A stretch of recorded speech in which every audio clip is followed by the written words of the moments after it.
भने अब त पूर्व न्यायाधीशहरूको फोरमले चाहिँ न्यायपालिकाकै कार्यशैलीमा पनि अब प्रश्न उठाउनु पर्ने बेला भयो कि अभिव्यक्ति दिनुपर्ने बेला भयो कि आफू पूर्व भएको कारणले अलिकति टिप्पणी गर्ने बेला भयो कि भन्ने जस्तो पनि महसुस भएको छ। यदि अदालतले कार्यपालिका जस्तै प्रवृत्तिमा न्याय सम्पादन गर्न थाल्यो भने सभामुख महोदय देशमा विधिको शासन कायम रहँदैन, केवल विधिको आवरण मात्रै बाँकी रहन्छ।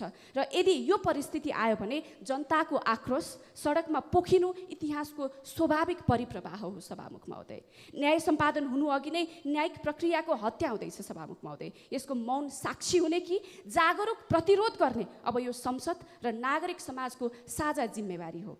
यो सबैको चासोको विषय हो। विधि मिचिएको विषयमा निरन्तर खबरदारी गर्ने मूल धर्म र चरित्रबाट प्रेस जगत पनि पछि हट्नु हुँदैन सभामुख महोदय।